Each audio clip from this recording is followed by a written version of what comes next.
We deserve to see the Mueller report, and if there is material that, for whatever reason, should not be shared publicly, it should be shared with the Congress, Clinton told CNN's Fareed Zakaria in an interview Friday at the Women in the World 10th Anniversary Summit in New York City.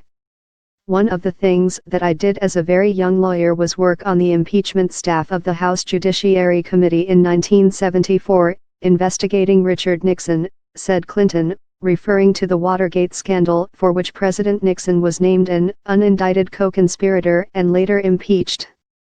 I know what can be made available, what the court has to be asked to permit to be made available.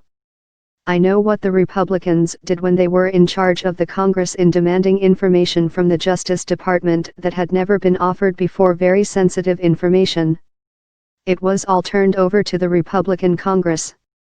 We're in this bit of a twilight zone, aren't we? She continued. There's a report that, depending upon which figure you believe, is somewhere between maybe 300-400 pages long, and it is not being delivered to the Congress, which has an absolute right to see it. It is not being presented to the public. Democrats, skeptical of the 4-page summary of the 400-page report and armed with a subpoena they have yet to issue, pressured Barr for the full, UN-redacted report. But Barr, while testifying Tuesday, refused to divulge details about Mueller's report or say whether the White House has seen or been briefed on it. I think that what we saw in Congress, with the Attorney General's presentation in both the House and the Senate, is someone who considers his principal duty to be protecting Donald Trump, not protecting the rule of law and the democracy that the Justice Department should be defending, said Clinton, who lost to Trump in the 2016 presidential election.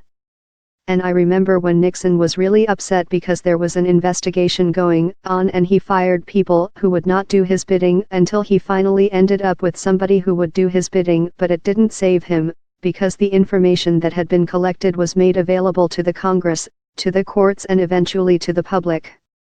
I would hope that the law is followed, that the information is provided, she added, that the American public and the press has a chance to go through these 300 to 400 pages with as few redactions or cross-outs as possible.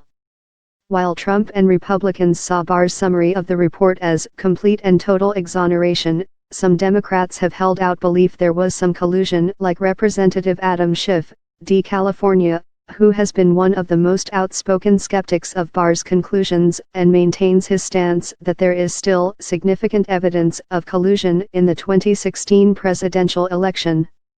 Clinton, whose 2016 presidential run was marred by WikiLeaks publishing emails obtained through Russian hacks of the Democratic National Committee and her campaign, spoke about her experience in calling for the full report.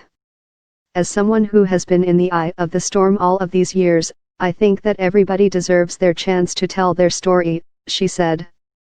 I believe in facts and evidence and law. But this was an investigation that had a serious purpose to determine what role the Russians played in our election, to try to understand the kind of bizarre connections between Russians and members of the Trump campaign and people close to Trump.